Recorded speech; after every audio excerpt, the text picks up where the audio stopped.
ടക്കിന്റെ അല്ല് മഴ വരുന്നത്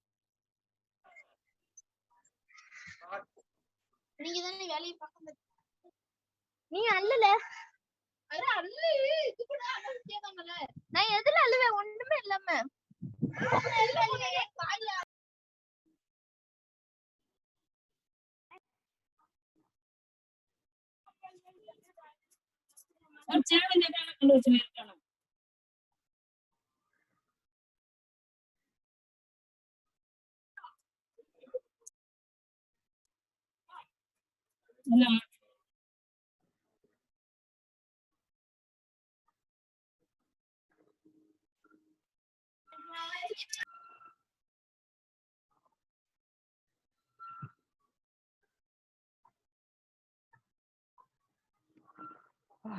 ओके 12 लोग ज्वाइन किए अब तक, और कौन कौन बाकी है देखते हैं।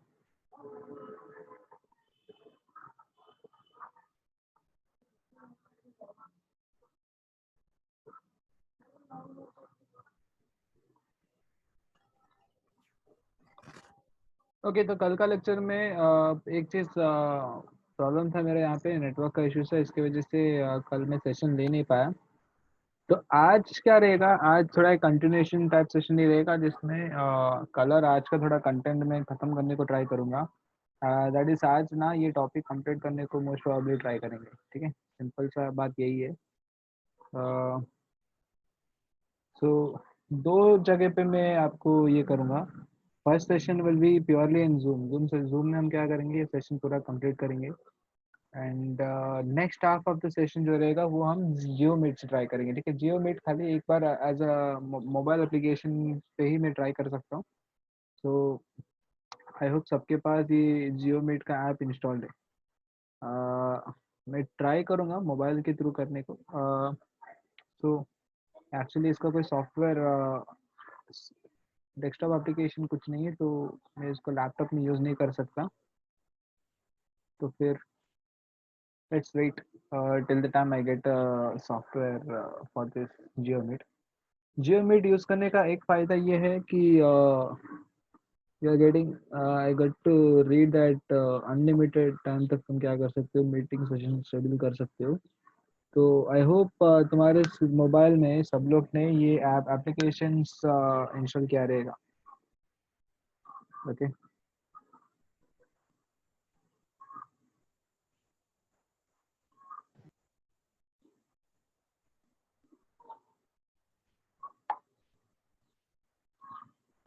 Okay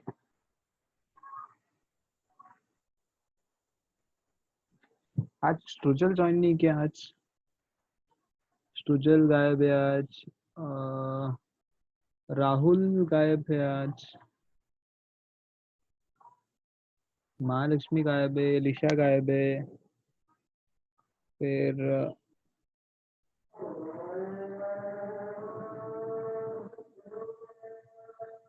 okay. So I start of with the session. मैं हर टाइम मतलब 5 मिनट तक ही वेट कर सकता हूँ, क्योंकि सेशन अपना इधर 40 मिनट्स का ही है। तो 40 में से आई डोंट थिंक सो हाँ इन्फॉर्म है, ask everyone to join the meeting, okay. तो उसके अकॉर्डिंगली मैं क्या करूँगा, ज्वाइन कराऊंगा। तो थोड़ा एक ये भी बता दूंगा कि कैसे तुम फॉलो करो करके। तुम्हारे घर पे अगर सब इंटरनेट अगर सब प्रॉपरली अगर सेटअप किया रहेगा, तो आई गेस आप लोग जब भी ऐसा मीटिंग शेड्यूल करेंगे, तो मीटिंग शेड्यूल करने का 5 मिनट तक मैं वेट कर सकता हूँ सबका। हर एक का ऐसा नहीं है कि जब भी तुम्हारा मन चाहे तब भी तुमको इनवाइट एक्सेप्ट करूँगा, ये अभी से नहीं रहेगा, ठीक है। तो बस अभी से मेक श्योर कर लेना कि जब भी मैं इनवाइट भेज रहा हूँ, इनवाइट करने का हर फर्स्ट 5 मिनट्स में मैं वेट करूँगा सेशन स्टार्ट होने तक। राइट नाउ 5:30 को स्टार्ट किया था, 5:35 तक मैं क्या कर सकता हूँ, वेट कर सकता हूँ। इसके बाद जो भी ज्वाइन कर रहा है तो उनको मैं कभी ज्वाइन ही नहीं कराऊंगा नेक्स्ट टाइम से, ठीक है। आज के दिन एंड आज एंड कल के दिन के लिए मैं क्या करूँगा, ये कंसिडर कर सकता हूँ कि थोड़ा बहुत प्रॉब्लम्स रहेगा करके, लेकिन नेक्स्ट लेक्चर से, that is from Monday onwards, Monday onwards से पकड़ते हैं। मंडे ऑनवर्ड्स ऐसा लेट ज्वाइन मत करो, और मेक श्योर कर लेना कि तुम्हारा यहाँ पे जो नेटवर्क है वो प्रॉपर है, ताकि आपको अच्छे से जो बोल रहा हूँ आपको समझ में आए, ओके। एंड डिस्कनेक्ट मत हो जाना, डिस्कनेक्ट हो जाओगे फिर बाद में वापस ज्वाइन करोगे तो it would be very difficult for me to add you again, ठीक है। So I guess I could see now 20 participants in this call now.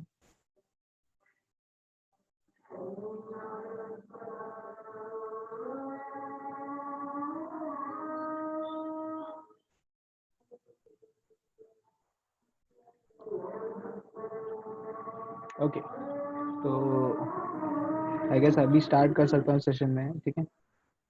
So last lecture जो बात कर रहा था, लास्ट लेक्चर में हम लोग पीरियडिक टेबल के बारे में बात कर रहे थे, मॉडर्न पीरियडिक टेबल के बारे में, ठीक है।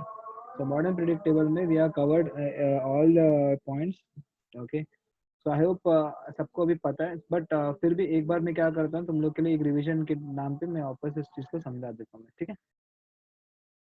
So just a moment,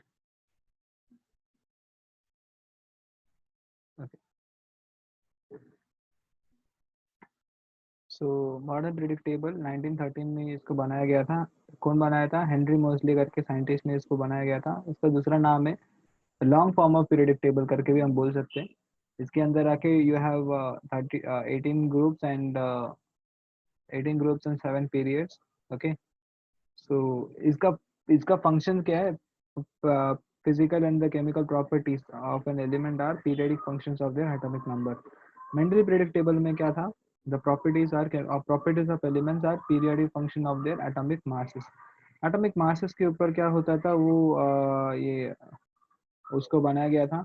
and modern periodic table की बात करने जाएंगे तो it is based on the atomic number. Atomic number के ऊपर क्या किया है, बनाया गया है, ओके। सो यहाँ पे क्या बोल रहा है कि it is purely based on atomic number because it was considered to be the more fundamental property, okay. अगर बात करने जाएंगे fundamental property, Mendeleev periodic table तक हमें ये पता चला था, हमें ये खाली पता था कि एटॉमिक मास नंबर जो है थोड़ा फंडामेंटल है करके, but Henry mostly also conveyed that this is the most fundamental property of an element. तो अभी हम जो भी हम टेबल बनाएंगे वो एटॉमिक नंबर के ऊपर ही हम बनाएंगे, ओके। बहुत सारे ड्रॉबैक्स जो था मेंडली पीरियडिक टेबल का, वो सब चीजें निकला गया है, ठीक है। फॉर एग्जांपल कंसेक्यूटिव एलिमेंट्स का डिफरेंस जो है कभी भी इवन नहीं था, यूनिफॉर्म नहीं था। तो इसके वजह से क्या हो सकता था, अनयूनिफॉर्म होने की वजह से समझो वो डिफरेंस के बीच में ही कोई ना कोई एलिमेंट आके प्लेस हो सकता था, ये एक प्रॉब्लम हो रहा था। बट मॉडर्न पीरियडिक टेबल में क्या है, it is purely based on atomic number. Consecutive elements के बीच में जो डिफरेंस रहता है it is always been one, uniform है यहाँ पे। तो यूनिफॉर्म होने के वजह से क्या हो गया, ये टेबल को वाइडली एक्सेप्ट किया गया, ठीक है। First point. Second point is that isotopes. Isotopes में क्या होता है, same atomic number but different atomic mass number. Atomic masses अलग है, एटॉमिक नंबर सेम है। तो मेंडली पीरियडिक टेबल में क्या बात हो रहा था, क्योंकि हम आइसोटोप्स की बात करेंगे, आइसोटोप्स का क्या हो सकता है इधर में, आइसोटोप्स का 2-3 जगह देना पड़ेगा तो हम उसको क्या ही कंसिडर कर सकते करके। बट हेनरी मोस्ले का periodic table purely based on atomic number. तो एटॉमिक नंबर जो रहता है आइसोटोप्स में सेम ही रहता है, तो उसको एक ही पोजीशन देंगे तो बहुत ही ज्यादा हो जाता है, ठीक है। तो it was second point which drawback जो था मेंडली पीरियडिक टेबल का, मॉडर्न पीरियडिक टेबल ने उसको करेक्ट कर लिया गया था, ठीक है। सेम वे ऐसे ही बहुत सारे ड्रॉबैक्स को निकल गया था, but only one proper regarding this periodic table was hydrogen का पोजीशन। अगेन हाइड्रोजन का पोजीशन भी यहाँ पे क्या है, प्रॉपरली प्लेस नहीं किया गया था। तो हाइड्रोजन का पोजीशन प्रॉपरली प्लेस नहीं होने की वजह से ये टेबल में वो एक ड्रॉबैक था, ठीक है। But till now we are considering this table, referencing this table, हम रेफरेंस के नाम पे ये टेबल यूज करते हैं, ठीक है। Okay, this is the modern pedic table you have. We have 18 groups and 7 periods. First period is called as the shortest period. Second and third is called as the short period. Fourth and fifth is called as the long period. 6th is called the longest and 7th is called just incomplete period. Okay. फिर बाद में हम बात करेंगे groups के बारे में. Groups में हम अगर बात कर जाएंगे, it is based on electronic configurations. जैसे आपको लास्ट लेक्चर में समझाया था, लास्ट इलेक्ट्रॉन कौन से सबशेल में जाके गिरता है, तो उसके अकॉर्डिंगली इसको क्लासीफाई किया गया है. Okay, it is classified based on the blocks. Okay, so we have S block over here, we have P block, we have D block and we have F block. S block में first two groups are considered to be S block elements. They are also called as normal elements. P block elements 13 से लेके 18th group elements और elements को हम बोलेंगे P block elements. इसको भी normal elements करके बोलते हैं. D block elements group from 3 to 12 are called as D block elements, जिसमें जिसको हम बोलते हैं transition elements. And last F block elements के लिए क्या बोला था, ग्रुप 3 का 6th एंड 7th पीरियड में जो एलिमेंट्स एक्सटेंड किया गया उसको हम बोलेंगे F block elements. They are called as inner transition elements. Inner क्यों? क्योंकि ये ट्रांजिशन के अंदर से निकला हुआ एलिमेंट्स है, इसलिए हम इसको इनर ट्रांजिशन एलिमेंट्स करके बोलते हैं. ओके, सो नॉर्मल एलिमेंट्स की बात करने जा रहे थे, तो we had last shell incompletely filled. For this last shell is also incompletely filled for P block elements. D block elements में बता रहा था, it is for last two shells are incompletely filled and for F block elements last three shells are incompletely filled. ठीक है.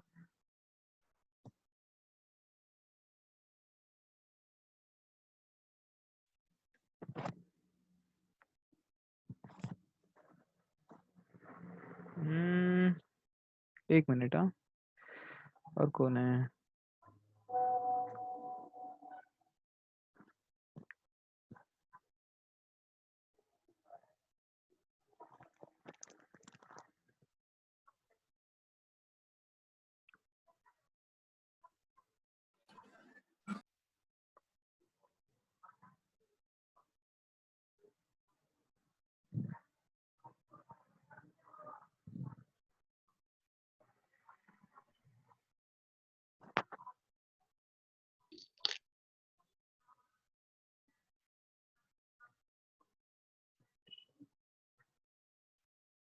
Okay, एक minute. हाँ, मैं join कर रहा हूँ सबको. You can also minimise.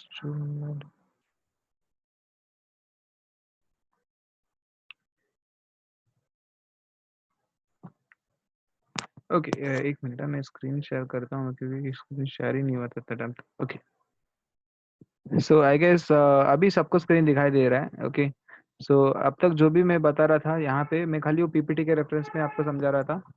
So S block, P block, T block and F block elements. S block is called as normal elements. P block is also called as normal elements. मैं आपको ये दिखा देता हूँ normal elements. D block is called as transition elements. F block को हम बोलेंगे inner transition elements. यहाँ पे एलिमेंट्स जो प्रेजेंट है, it is mostly metals. P block elements are also contains mixture of all this things, metals, non metals and metalloids. तीनों मिलके चीज यहाँ पे प्रेजेंट है पी ब्लॉक एलिमेंट्स में. डी ब्लॉक एलिमेंट्स की बात करने जाएंगे, it contains only metals and F block elements contains only metals. S block elements contains last the elements for which last shell is incompletely filled. Okay, इसका last shell की बात करने जाएंगे, it is incompletely filled. P block elements की बात करने जाएंगे, P block elements का last shell भी incompletely filled है, except 18th group element. 18th group element को छोड़ के बाकी जो last shell है इसका, बाकी सब elements का वो incompletely filled है. D block elements की बात करने जाएंगे, last two shells are incompletely filled and F block elements की बात करने जाएंगे, last three shells are incompletely filled. So I gave you some description regarding this group 1 and group 2 elements. Group 1 alkali metal, group 2 alkali earth metals. P block elements की बात करने जाएंगे, group 13 is called as boron family, group 14 is called as carbon family, 15 nitrogen, chalcogen, halogen, zero group elements. अभी यहाँ पे अगर 13, 14, 15, 16 की बात करने जाएंगे, इसका नाम याद रखने की जरूरत नहीं है, but 17th and 18th group elements का नाम याद रख लो. It is more handy to all. Okay, so we have a give reason over here. Give reason का मतलब क्या है? 18 group elements is also called as zero group elements और नोबल गैस एलिमेंट्स. अभी जीरो ग्रुप एलिमेंट्स क्यों बोलते हैं इसको? क्योंकि दिस एलिमेंट्स, मैं आपको वो दिखाता हूँ मैं. हाँ, बिकॉज ये एलिमेंट्स जो प्रेजेंट है यहाँ पे, हीलियम से लेके ये रेनॉन तक, ये एलिमेंट्स कभी भी किसी का रिएक्ट नहीं करते हैं. ओके, एकदम स्टेबल एलिमेंट्स है जिसका लास्ट शेल जो है कंप्लीटली फिल्ड है. लास्ट शेल कंप्लीटली फिल्ड है. इसका किसी के साथ रिएक्शन ही नहीं करता है, एकदम स्टेबल है। इन 3 रीजंस के वजह से ये इसको हम जीरो ग्रुप एलिमेंट्स करके ही बोलते हैं, ठीक है। सो जीरो ग्रुप एलिमेंट्स क्यों बोलते हैं? First point, their last shell is completely filled, they are stable, they do not react with any other chemical any compounds or elements, okay। अगर इसको रिएक्शंस कंडक्ट करना रहेगा एकदम एक्सट्रीम प्रेशर एंड टेम्परेचर के साथ ही क्या करना पड़ेगा, इसको रिएक्शंस में इन्वॉल्व करना पड़ेगा, ओके। तब जाके ये रिएक्ट होगा, नहीं तो ये नहीं होगा कभी भी, okay. So that was regarding this 18 group elements. So last point जो मैं बता रहा था यहाँ पे D block and F block के बारे में, which contains color compounds. D block and F block elements are compound which impart colors. जिसको रिएक्ट कोई भी एलिमेंट के साथ रिएक्ट करोगे तो ये कलर इम्पैक्ट करता है, कलर लेके आता है, तो इसके वजह से इसको हम कलर कंपाउंड भी बोलते हैं। F block elements complex compounds form करते हैं, okay. So complex compound is also type of compounds, ठीक है। अब हम बात करेंगे पीरियडिक ट्रेंड। ये पीरियडिक ट्रेंड वाला टॉपिक ही वेरी वेरी इंपॉर्टेंट है। अभी पीरियडिक ट्रेंड की टॉपिक समझाने से पहले I just wanted to explain you this 20 elements. ये 20 एलिमेंट्स आप लोगों को लास्ट लेक्चर में मैंने आपको बताया था कि पढ़ना है करके, ठीक है। तो आप लोगों को मैं रेफरेंस के लिए अभी फिलहाल मैं एक बार बोल देता हूँ, आप खाली सुनो अच्छे से, okay. So first element is called as hydrogen, second element which is having atomic number 2 helium, symbol He, lithium Li, atomic number 3 beryllium Be, boron B5, carbon 6, nitrogen 7, oxygen 8, fluorine 9, neon 10, sodium 11, just a moment, chat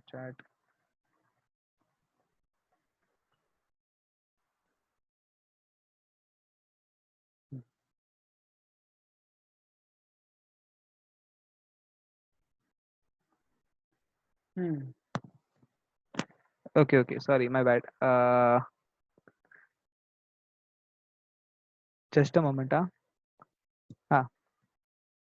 so sodium 11, magnesium 12, aluminum 13, silicon 14, phosphorus 15, sulfur 16, chlorine 17, argon 18, potassium 19, calcium 20, okay.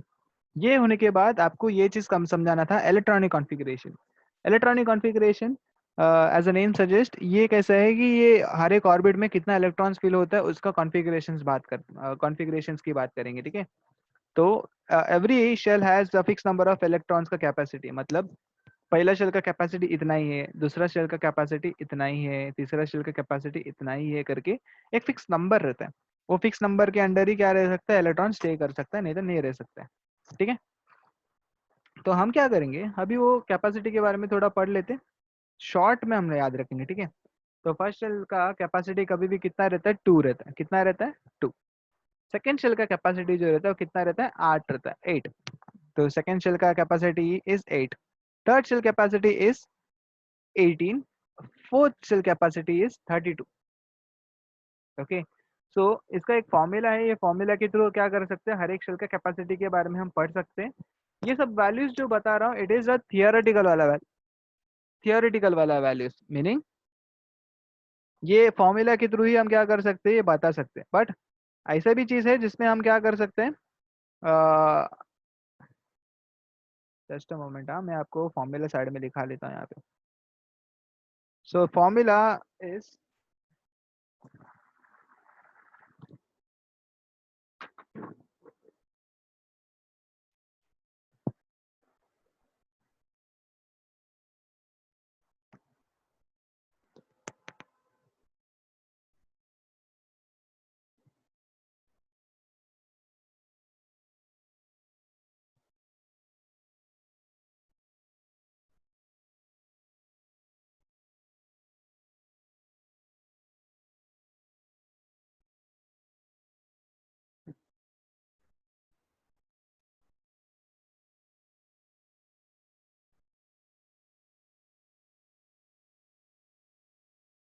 Okay. तो पहला formula की बात करेंगे, formula for finding any number of electrons in that shell is 2n², ठीक है। ये formula है जिसके थ्रू हम क्या कर सकते हैं, कोई भी सब शेल के अंदर कितना इलेक्ट्रॉन प्रेजेंट है उसका कंटेंट फाइंड कर सकते हैं। अगर n is equal to number of electron, n जो है नंबर ऑफ इलेक्ट्रॉन्स की बात करें, इलेक्ट्रॉन्स की, ठीक है। अभी अगर फर्स्ट शेल की बात करेंगे, ठीक है, अगर हम बात करेंगे फर्स्ट शेल जो रहता है, फर्स्ट शेल को हम बोलते हैं के शेल, के, जिसकी कैपेसिटी जो रहता है 2 रहता है। सेकेंड शेल जो रहता है, सेकेंड शेल का कैपेसिटी है, सेकेंड शेल को हम बोलते हैं एल, इसका कैपेसिटी जो है उसको हम बोलेंगे 8। थर्ड शेल है, थर्ड शेल की कैपेसिटी जो है उसका कैपेसिटी है एम, इसका बोलते हैं एम, इसका याद रख लेना, इसका वैल्यू 18। एक्चुअली इसके अंदर हम कितना इलेक्ट्रॉन फिल करके रख सकते हैं, 80 इलेक्ट्रॉन फिल कर सकते हैं, बट थियोरेटिकली अभी 80 इलेक्ट्रॉन फिल हो सकता है। फोर्थ शेल में कितना होता है, एन, जो कि इसमें 32 एलिमेंट 32 फिल हो सकता है, इसके अंदर एक्चुअली 18 एलिमेंट्स, सॉरी इसके अंदर 18 इलेक्ट्रॉन फिल हो सकते हैं। ओके, ये सब वैल्यूज कहाँ से मिला मेरे को, ये 2, 8, 18 वाला, ये फॉर्मूला से मिला। मतलब क्या है, देखो फॉर्मूला बहुत सिंपल है यहाँ पे याद रखने के लिए, 2n square equal to 2 into पहली बात 1 का स्क्वायर बोला है ना, 1 का स्क्वायर मीनिंग क्या होता है, 1, 1 इंटू 2 इज इक्वल टू 2। तो ये पहला फॉर्मूला आया। सेकेंड फॉर्मूला क्या रहेगा, 2 इंटू 2 का स्क्वायर, 2 का स्क्वायर मीनिंग 4, 4 टू जार 8, तो 8 यहाँ से आया। तीसरा 2 इंटू 3 का स्क्वायर, अभी 3 का स्क्वायर जो है 9 होता है, 9 इंटू 2 इज 18, तो ये 18 आया यहाँ पे। ये 2 इंटू 4 का स्क्वायर, ये यहाँ पे जी ये टोपी लगा रहा नहीं, टोपी का मतलब होता है रेस टू, हाँ ये मत समझ लेना ये टोपी का सिंबल है, ये सिंबल का मतलब होता है रेस टू। यहाँ पे मेरा वो वैल्यू नहीं मिल रहा है इसलिए मैं ये ऐसे डाल रहा हूँ, ठीक है। ओके, तो आप लोगों को ये चार ही चीज का क्या याद रखना पड़ेगा, कैपेसिटी का याद रखना पड़ेगा, ठीक है। तो अगर कोई भी देखोगे तो देखो यहाँ पे फर्स्ट शेल का कैपेसिटी जो है,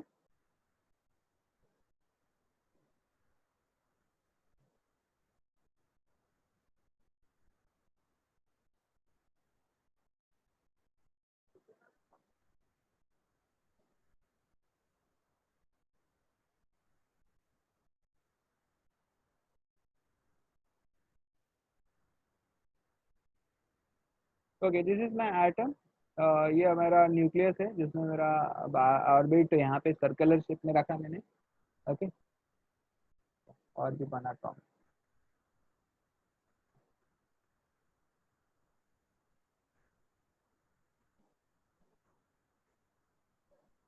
एक, दो, तीन,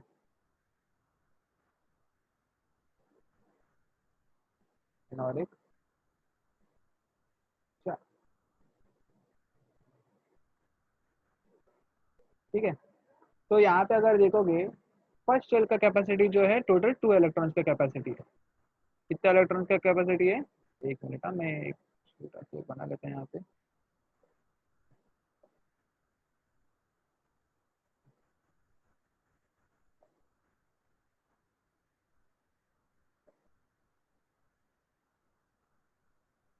कितना कैपेसिटी है यहाँ पे, 2 शेल का कैपेसिटी, 2 इलेक्ट्रॉन्स का कैपेसिटी है, तो फिर शेल की यहाँ पे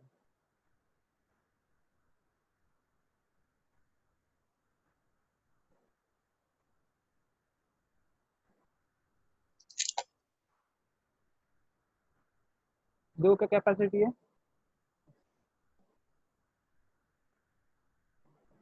ओके, तो आई गेस यहाँ पे समझ में आ गया रहेगा। देखो पहला शेल जो है, पहले शेल का कैपेसिटी कितना है, 2 शेल का कैपेसिटी है, ठीक है। पहले शेल में 2 शेल का कैपेसिटी, 2 इलेक्ट्रॉन्स की कैपेसिटी है। दूसरे शेल में कितना है, 8 इलेक्ट्रॉन्स का कैपेसिटी है। थर्ड शेल में भी 8 इलेक्ट्रॉन का कैपेसिटी है। एंड फोर्थ शेल में कितना है, 32 इलेक्ट्रॉन्स का कैपेसिटी है, बट नंबर वाइज अगर बात करने जाएंगे ओनली 18 इलेक्ट्रॉन्स कैपेसिटी है, ठीक है। तो ये था तुम्हारा ये इलेक्ट्रॉनिक कॉन्फ़िगरेशन के बारे में। तो इलेक्ट्रॉनिक कॉन्फ़िगरेशन का मतलब क्या होता है, it is nothing but capacity of each and every shell, कि कितना शेल, कितना इलेक्ट्रॉन तक एक शेल कैपेसिटी होल्ड करके रख सकते हैं, तो उसको हम बोलते हैं इलेक्ट्रॉनिक कॉन्फ़िगरेशन। ठीक है, तो अभी अगर बात करेंगे हर एक एलिमेंट का इलेक्ट्रॉनिक कॉन्फ़िगरेशन के बारे में, तो देखो पहला आता है हाइड्रोजन। हाइड्रोजन का आता है एटॉमिक नंबर 1, क्योंकि एक ही इलेक्ट्रॉन प्रेजेंट है तो पहला शेल में ही आ जाएगा, तो इलेक्ट्रॉनिक कॉन्फ़िगरेशन रहेगा इसका 1। ठीक है, अब बात आता है हीलियम का। हीलियम के पास एटॉमिक नंबर है 2। 2 एटॉमिक नंबर रहने की वजह से दो इलेक्ट्रॉन्स की जरूरत, दो इलेक्ट्रॉन्स का कैपेसिटी की जरूरत है। ये कहाँ पे प्रेजेंट हो जाएगा, फर्स्ट वाले शेल में ही प्रेजेंट रहेगा। तो फर्स्ट शेल में कैपेसिटी कितना है, 2 है, तो ये फर्स्ट शेल में ही रह जाएगा। अब बात करते हैं नेक्स्ट वाला इलेक्ट्रॉन एलिमेंट लिथियम। लिथियम का एटॉमिक नंबर है 3। ठीक है, अभी देखो 3 में से पहला शेल में कितना इलेक्ट्रॉन जाएगा, 2 इलेक्ट्रॉन जाएगा। तो 3 में से 2 इलेक्ट्रॉन्स, क्योंकि दो पहला शेल में 2 इलेक्ट्रॉन्स का ही कैपेसिटी है, तो इसके लिए 3 में से 2 ही इलेक्ट्रॉन्स कहाँ जाएगा, फर्स्ट शेल में जाएगा। तो बचा जो फर्स्ट इलेक्ट्रॉन, एक इलेक्ट्रॉन जो बचा वो कहाँ जाएगा, सेकंड शेल में जाएगा। तो मेरा कैपेसिटी क्या है यहाँ पे, कॉन्फ़िगरेशन क्या हो जाएगा, 2,1। ठीक है, अब बात करते हैं बेरिलियम का। बेरिलियम का भी सेम, 4 में से 2 इलेक्ट्रॉन्स की कैपेसिटी है पहला शेल में, तो पहला शेल में 2 इलेक्ट्रॉन्स चले जाएगा। नेक्स्ट 2 इलेक्ट्रॉन्स कहाँ पे आ जाएगा, सेकंड शेल में आएगा। बोरॉन का 5 है, 2,3। कार्बन का 6, 2,4। नाइट्रोजन का 7, 2,5। ऑक्सीजन का 8, 2,6। फ्लोरीन का 9, 2,7। नियोन का 10, 2,8। अब मैंने बोला था सेकंड शेल का कैपेसिटी जो है 8 है, तो अभी यहाँ तक खत्म हो गया। अब बात करेंगे सोडियम का। अब सोडियम का एटॉमिक नंबर है 11। तो सेम में क्या हो जाएगा, 2 और 8 जो है फिल हो जाएगा फर्स्ट एंड सेकंड में। अभी सोडियम का जो बचा एक इलेक्ट्रॉन जो रहेगा वो कहाँ पे आएगा, थर्ड वाले शेल में आएगा। दैट इज राइट, हमारा थर्ड शेल यहाँ पे भरा हुआ है, ये वाला थर्ड शेल यहाँ पे भरा हुआ है। ठीक है, मैग्नीशियम की बात करने जाएंगे। मैग्नीशियम का भी सेम स्टोरी, 2, 8, 2 आया है यहाँ पे। एल्यूमिनियम का 13, तो 2, 8, 3 सेम वे ऐसे फिल करते जाओगे, आर्गन तक अगर देखोगे 2, 8, 8 तक आएगा। एंड सेम स्टोरी पोटेशियम का।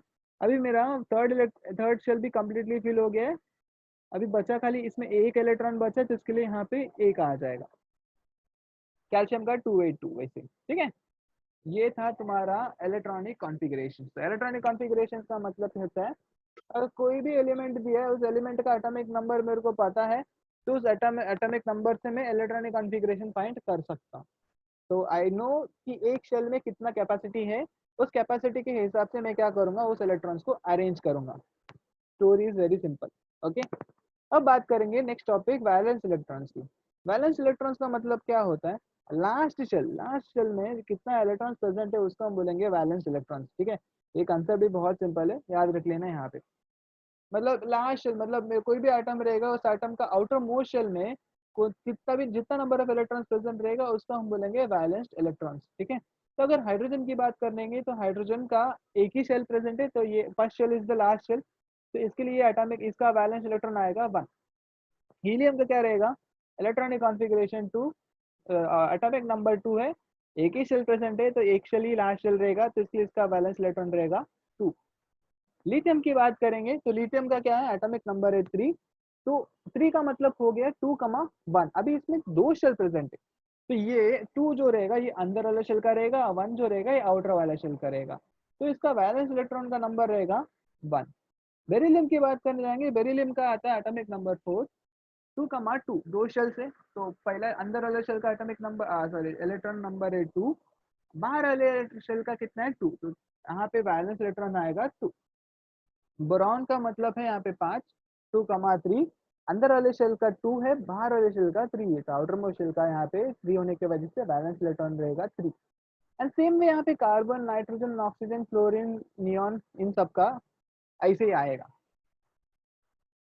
ओके, तो हम बात करेंगे नेक्स्ट सोडियम के बारे में। सोडियम का यहाँ पे आउटर मोस्ट शेल हो जाएगा थर्ड शेल, तो थर्ड शेल में जितना भी इलेक्ट्रॉन प्रेजेंट रहेगा वही यहाँ पे तुम्हारा बैलेंस इलेक्ट्रॉन के नाम पे आएगा। तो दैट इज 281, जिसके लिए वैलेंस इलेक्ट्रॉन रहेगा 1। 282 वैलेंस इलेक्ट्रॉन रहेगा 2। ओके, एक मिनट, हाँ ये थोड़ा गड़बड़ हो गया यहाँ पे, रुको। गड़बड़ मतलब क्या हुआ, ये सबको समझ में आ गया रहेगा। ये मैंने गलती से यहाँ पे 1 डाल दिया है, तो 3 आएगा, ये 4 आएगा, ये 5 आएगा, ये 6 आएगा, ये 7 आएगा, ये 8 आएगा, ये 1 एंड 2।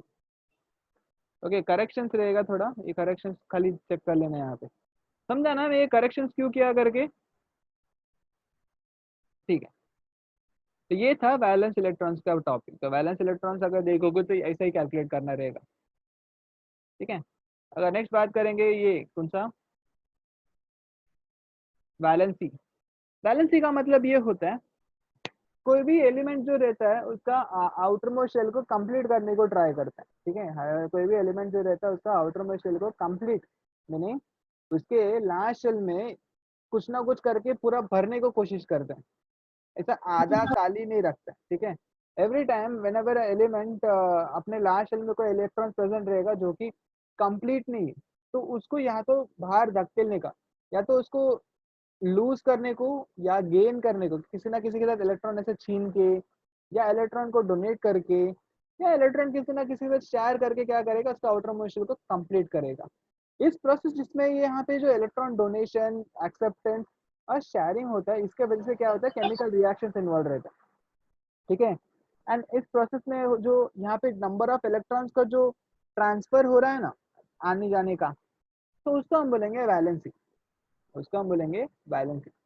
मीनिंग क्या है, हर एक एलिमेंट का इतना ही कैपेसिटी रहता है कि इतना एलिमेंट को, इतने इलेक्ट्रॉन्स को क्या कर सकता है, ट्रांसफर कर सकता है, डोनेट कर सकता है, या एक्सेप्ट कर सकता है, वैसा बोल सकते हैं। ठीक है, तो अभी देखो हाइड्रोजन की बात करने जाएंगे तो हाइड्रोजन का टेंडेंसी, हाइड्रोजन के पास लास्ट शेल में कितना इलेक्ट्रॉन प्रेजेंट है, एक ही इलेक्ट्रॉन प्रेजेंट है, उसका कैपेसिटी कितना है, दो, दो का कैपेसिटी है। तो अभी देखो यहाँ पे कंडीशन थोड़ा स्ट्रेंज है, जिसमें अगर वो इलेक्ट्रॉन एक डोनेट भी करेगा तो भी वो स्टेबल है, क्योंकि उसके पास कुछ भी इलेक्ट्रॉन नहीं है। वो इलेक्ट्रॉन किसी ना किसी के साथ एक्सेप्ट करेगा तो भी वो स्टेबल रहेगा। तो ये केस में वो इलेक्ट्रॉन डोनेट भी कर सकता है, वो इलेक्ट्रॉन एक्सेप्ट भी कर सकता है। तो कैपेसिटी कितना है इसका, एक इलेक्ट्रॉन डोनेट करने का, एक इलेक्ट्रॉन एक्सेप्ट करने का भी कैपेसिटी है। तो इसके लिए इसका वैलेंसी क्या रहेगा, 1 रहेगा। ओके, अब नेक्स्ट बात करते हैं हीलियम का। हीलियम का देखो एटॉमिक नंबर 2 है। ये इसका आउटर मोस्ट शेल में कितना इलेक्ट्रॉन, ओके ये एक ही इलेक्ट्रॉन शेल है जिसमें दो इलेक्ट्रॉन्स की जरूरत पड़ रहा है। इसका ऑलरेडी सेट है, मीनिंग क्या है, इसको किसी इलेक्ट्रॉन एक्सेप्ट करने की भी जरूरत नहीं है, डोनेट करने का भी जरूरत नहीं है। तो ये इसका कोई शेयरिंग ही नहीं करे, किसी किसी का इलेक्ट्रॉन देगा भी नहीं, ये लेगा भी नहीं, ये खुश किस्मत वाला बंदा है। तो हीलियम इसका स्टेबल है, तो हीलियम किसी को डोनेट भी नहीं करेगा, एक्सेप्ट भी नहीं करेगा, तो इसके लिए इसका वैलेंसी रहेगा 0। बात करते हैं लिथियम का। लिथियम का यहाँ पे आता है एटॉमिक नंबर 3, इलेक्ट्रॉनिक कॉन्फ़िगरेशन है 2,1। अभी 2,1 होता है, देखो अभी क्या होता है, सेकेंड शेल का इलेक्ट्रॉन कंप्लीट करने के लिए कितना जरूरत पड़ेगा, 7 इलेक्ट्रॉन, मीनिंग उसके पास 8 इलेक्ट्रॉन का कैपेसिटी है, 8 में से उसके पास ऑलरेडी एक इलेक्ट्रॉन प्रेजेंट है। तो उसको या तो एक इलेक्ट्रॉन देगा जिससे उसके अंदर वाला आउटर मोस्ट शेल कंप्लीट है, या फिर वो एक इलेक्ट्रॉन के साथ और 7 इलेक्ट्रॉन को किधर ना किधर से खींचेगा, एक्सेप्ट करेगा, तब जाके ये स्टेबल हो सकता है। अभी 7 इलेक्ट्रॉन लेना इजी रहेगा या एक इलेक्ट्रॉन देना इजी रहेगा, एक इलेक्ट्रॉन देना इजी रहेगा। तो यहाँ पे इस केस में क्या रहेगा, it considers the easiest case. तो यहाँ पे क्या हो जाएगा, एक इलेक्ट्रॉन दे देता है, जिसके वजह से लिथियम का वैलेंसी पड़ता है यहाँ पे 1। बेरिलियम का क्या है यहाँ पे 2,2। तो यहाँ पे क्या होता है, तो it has the capacity of 8 electron जो ऑलरेडी प्रेजेंट है। 6 इलेक्ट्रॉन एक्सेप्ट करना इजी रहेगा या 2 इलेक्ट्रॉन डोनेट करना इजी रहेगा, 2 इलेक्ट्रॉन डोनेट करना इजी रहेगा, तो इसके लिए बेरिलियम का वैलेंसी है 2।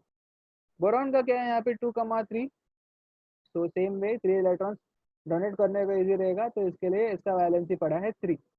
कार्बन के केस में यहाँ पे 4 इलेक्ट्रॉन को एक्सेप्ट, डोनेट या शेयर, इसमें शेयरिंग होता है, क्योंकि यहाँ पे कैसा है, चार चार इलेक्ट्रॉन्स को डोनेट करना भी थोड़ा ट्रिकी है, 4 इलेक्ट्रॉन्स को एक्सेप्ट करना भी थोड़ा मुश्किल पड़ेगा। तो यहाँ पे क्या होता है ना, कार्बन किसी एलिमेंट के साथ क्या करता है, शेयर करता है। याद रख लेना ये वर्ड्स में जो बोल रहा हूँ, ये 4 इलेक्ट्रॉन्स क्या करता है, किसी के साथ शेयर करता है। ठीक है, अब बात करते हैं नाइट्रोजन की। नाइट्रोजन का लास्ट शेल में कितना है, 5 इलेक्ट्रॉन प्रेजेंट है। अभी 5 इलेक्ट्रॉन प्रेजेंट है, अभी 5 इलेक्ट्रॉन को डोनेट करना तो मुश्किल पड़ जाएगा, तो 5 इलेक्ट्रॉन को डोनेट करना मुश्किल हो जाएगा। इसके वजह से what we can do, 5 electron को डोनेट करने से अच्छा वो 3 इलेक्ट्रॉन को क्या कर सकता है, वो एक्सेप्ट कर सकता है। ओके, 8 का कैपेसिटी है, उसके पास ऑलरेडी 5 है, तो वो 3 किसी ना किसी से ले लेगा, तो नाइट्रोजन क्या करेगा, 3 इलेक्ट्रॉन एक्सेप्ट करेगा, तो इसके लिए इसका वैलेंसी पड़ा 3। ऑक्सीजन का भी same case, already 6 electron present है, तो 6 देने से अच्छा 2 लेगा, तो वैलेंसी क्या रहेगा इस केस में, 2 रहेगा। एंड सेम वे ऐसे तुम्हारा सबका वैलेंसी पड़ता है। ओके, तो ये सबका वैलेंसी का चार्ट है तुम्हारे पास तुम्हारे सामने, ये वैलेंसी का चार्ट अच्छे से याद रख लेना। अभी ये वैलेंसी के चार्ट के ऊपर ही क्या रहेगा, ये तुम्हारा टॉपिक जो रहेगा पीरियडिक ट्रेंड का, ये समझा सकता हूँ मैं। ओके, सो अपने एक पीरियडिक ट्रेंड जो है यहाँ पे वैलेंसी के टर्म्स बता रहा है यहाँ पे,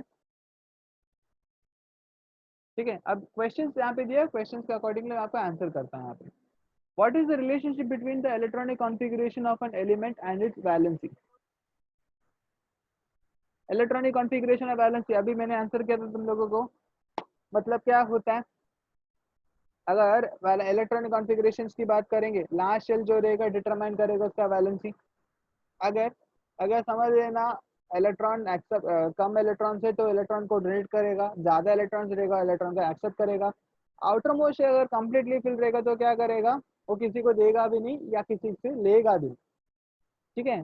बात यहाँ पे कैसे आ जाता है, इलेक्ट्रॉन्स कैपेसिटी के ऊपर, पूरा कंप्लीट रहेगा किसी को भी कुछ नहीं देगा। इलेक्ट्रॉन्स अगर कम है तो क्या करेगा, डोनेट कर देगा, दान दे देगा वो। इलेक्ट्रॉन्स अगर ज़्यादा है तो एक्सेप्ट कर लेगा, तो इतना याद रख लेना। तो जितना नंबर ऑफ डोनेशन या एक्सेप्टेशन हो रहा है ना, उसी को हम वैलेंसी बोलते हैं। ओके, यहाँ पे क्या बोल रहा है, atomic number of beryllium is 4, violet of oxygen is 8, write down the electronic configuration of 2 elements and deduce its valency from the same. आपको समझा देता वो टेबल से, तो बेरिलियम का एटॉमिक नंबर है 4, जिसका इलेक्ट्रॉनिक कॉन्फ़िगरेशन है 2,2, वैलेंसी पड़ेगा 2 क्योंकि इसका 2 इलेक्ट्रॉन डोनेट कर लेता है। ऑक्सीजन की बात करने जाएंगे, 2,6 है, इसमें 2 इलेक्ट्रॉन एक्सेप्ट करता है, जिसके वजह से इसका इलेक्ट्रॉनिक इसका वैलेंसी पड़ेगा 2। Okay, the table on the next page is made on basis of modern periodic table. Write an electron configuration of first 20 elements and write its valency. हाँ, तो ये तो आपने कर ही दिया है, तो क्या कर सकते हो तुम लोग भी अपने नोटबुक में लिख के आप ये कर सकते हो। Periodic trend in variations of valency from left to right in a period, explain with a reference. Okay, जब भी अगर देखोगे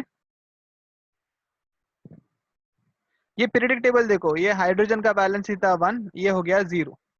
लिथियम का था 1 2 3 4 3 2 1 0, वापस से 1 2 3 4 3 2 1 0। तो क्या हो रहा है, बढ़ रहा है, थोड़े टाइम तक बढ़ रहा है, फिर बाद में क्या हो जाता है, ऑटोमेटिकली ये कम हो जाता है। तो वही आपका आंसर रहेगा, periodic trend. It increases till 4, afterwards it decreases. What is the periodic trend in variations in valency while we go down the group. अगर वैलेंसी फॉर अ ग्रुप अगर देखोगे, देखो हाइड्रोजन का 1 था, हीलियम का 1 था, सोडियम का 1 था, पोटेशियम का 1। ग्रुप वाइज अगर देखोगे कभी भी वैलेंसी क्या रहेगा, सेम रहेगा। हर एक एलिमेंट, हर एक ग्रुप का, हर एक एलिमेंट का वैलेंसी जो रहेगा सेम रहेगा इन अ ग्रुप। पीरियड में क्या होता है, ये चेंज होते रहता है, मतलब स्टार्टिंग में इंक्रीज होता है फिर डिक्रीज होता है, ठीक है। ओके, विद दिस मेरा वैलेंसी का एक टॉपिक जो है मैंने यहाँ पे कंप्लीट कर दिया है। ओके, नेक्स्ट सेशन में हम क्या करेंगे, थोड़ा एक काम करता हूँ, 5 मिनट का ब्रेक देता हूँ। 5 मिनट का ब्रेक में I just wanted everyone to install your Jio Meet का ऐप, एंड उससे मैं क्या करता हूँ, आप लोग को ज्वाइन करने बोलता हूँ, ठीक है। तो मोबाइल की तरफ मैं ज्वाइन करता हूँ। Thank you so much everyone. In few minutes I will ask you to join in meet, join करना उसमें से, ठीक है। चलो बाय बाय।